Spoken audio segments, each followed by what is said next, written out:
I believe if you have an interest in the happenings in the judiciary, you must by now have listened to the painful experience by Captain Kung'u and how he has been defrauded through an elaborate, nefarious enterprise effectuated through the judiciary, right from the High Court to the Supreme Court, and unknowingly, even before the Judicial Service Commission.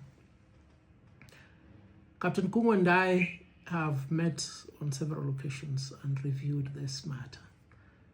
And it was my expectation that the Judicial Service Commission will help unravel this problem. Friends, Kenyans, we must stop being comfortable with corruption in the judiciary. It cannot be like this.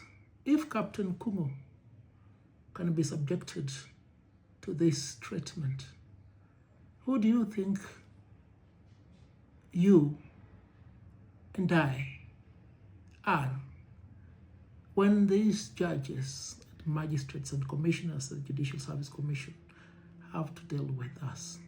They will do the same thing.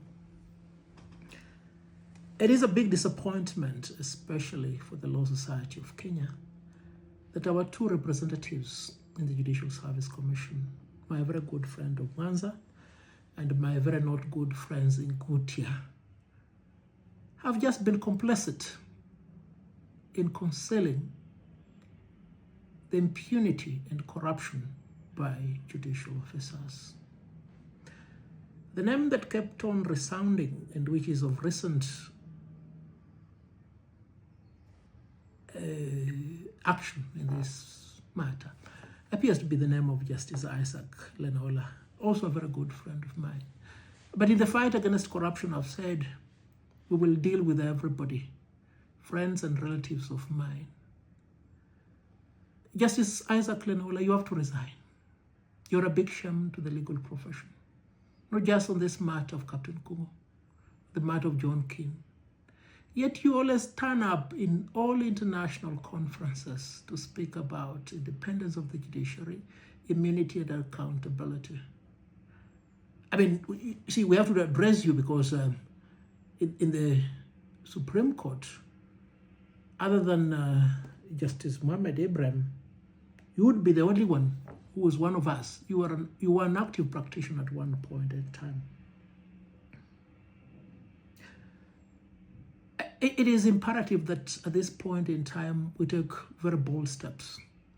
The people of Maua in Mount Kenya and Meru in particular have decided to take some remedial action against 3 magistrates. Going forward, we need also to do the same thing. If judges who have been exonerated, yet all indicators confirm their guilt by the Judicial Service Commission, continue serving, then we need to boycott their courts. We need to boycott their courts. We cannot allow judges who are manifestly corrupt to continue sitting and presiding over matters. And fundamentally, insofar as the mentioned judges of the Supreme Court are concerned, these 7 judges are in office courtesy of an order of a High Court. What business do we have appearing before judges who are just litigants like you and I before the High Court? We need to do this thing. And if we don't do it now, we will lose the judiciary. Please, we need to boycott. I would have expected the Law Society of Kenya to lead in such a boycott. But anyway, I think they're in bed with the judiciary and the Judicial Service Commission. So it's upon us as serious legal practitioners and litigants to do what Captain Kung'u and some of us are doing. Call out these judges by name. Let us see who amongst them will be bold enough to sue for libel. I'm ready, willing, and able to defend those claims should they be filed by these judges. I want them on the witness box so that we cross-examine them. They have to tell us where is this judgment, where this consent they claim was relied upon to deprive Captain Kung'u of his property is. And not just this matter, many other matters. This must be done.